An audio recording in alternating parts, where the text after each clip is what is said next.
If an AI art image generator were to, for example, generate an image of a flower, it could be possible that you could say that it knows what flowers are in some way, but it still wouldn't know one in the way that human does, because it doesn't have experiences. Like with a human, they could, for example, have the experience of placing a flower on a grave. The AI would have images in its training data of people placing flowers on graves, but it wouldn't have any experiences of that. And it's possible the AI would have a more in-depth knowledge than just the image itself. So if you were to ask a generative AI like GPT a question like, why would a person who's placing a flower on a grave be crying, for example?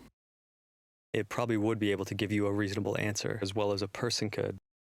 But if it's not conscious, the answer or the image it gives you doesn't trace back to a conscious experience.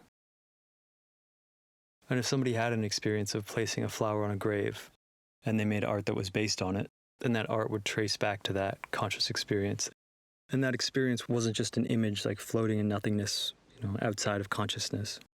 Their experience had sights, sounds, feelings, and also the experiences they had earlier in the day would also be influencing what they were thinking or what emotions they had.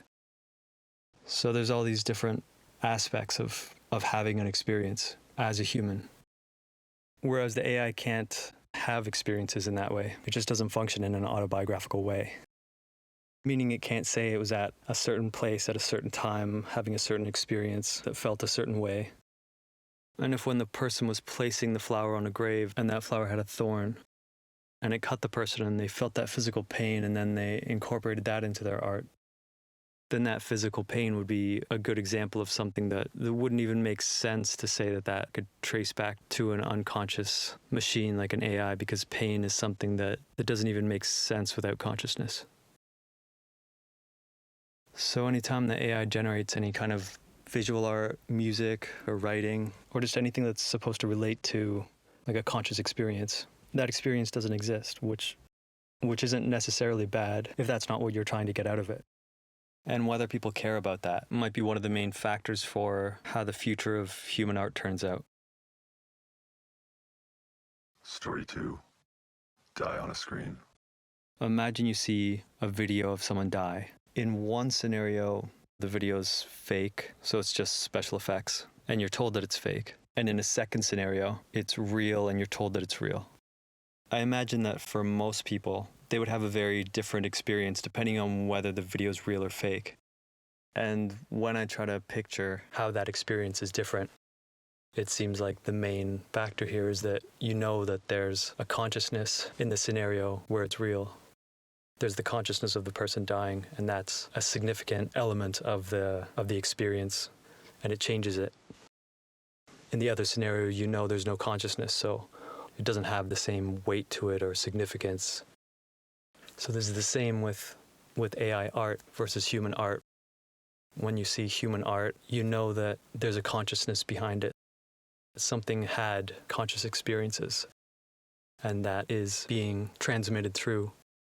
And this would apply even if the actual information you're getting is identical in both cases. So either identical art made by AI or humans, or in the video of seeing someone die example, imagine exactly identical videos.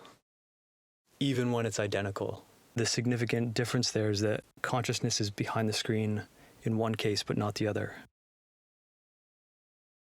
Story 3. The Experience Machine. Here's another story or thought experiment that has to do with why somebody might say that human art tracing back to consciousness is the reason why it has a kind of value that AI art can't have. This isn't my thought experiment. This thought experiment was made by blah blah blah. It's called the Experience Machine. There's a machine. You can either choose to enter the machine or not enter the machine. Once you enter the machine, you can never leave. Inside the machine, it's 100% perfectly immersive, flawless immersion in whatever you desire. So you would live out the rest of your life having any experiences you wanted inside this machine. 100% immersion. Now, these experiences don't actually connect with anything outside the machine. So you could say everything is an illusion. But you can make it feel as real to you as you want it to. You can even choose to forget that you're even in the machine. If you don't enter the machine, then you just continue to live your life as normal. So the question is, do you choose to enter the machine or not? So on one hand, you can have the most amazing experiences that you could ever want if you enter the machine. But at the same time, none of it would actually connect to anything in the real world. So then what do you choose? You could say that the machine is essentially like a 100% AI art experience. If you take AI art to its limit, then you end up with the experience machine. You've reached 100% AI art, minus not being able to leave for now. Story 4, Mona.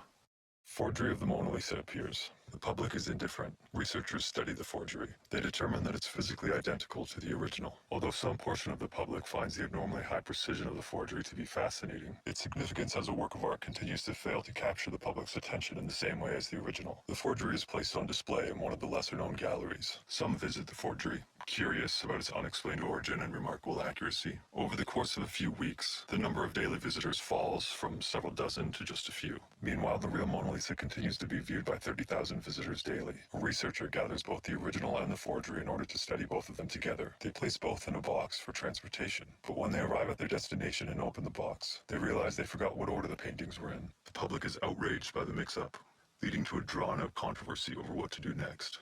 Eventually, it is decided that both paintings will be placed side by side in the room that used to display only the original. When viewing the paintings, visitors divide their attention up evenly between both. When interviewed about their experience of the side-by-side Mona Lisas, visitors report feeling like they wasted half their time. Eventually, previously undiscovered security camera footage comes to light. It captures the moment when both paintings were placed in the box together, revealing their order. The now identified forgery is immediately removed from display. Reverence for the original Mona Lisa reaches an all-time high. Disdain for the forgery does as well. The museum decides to add a small permanent mark on the top right corner of the forgery.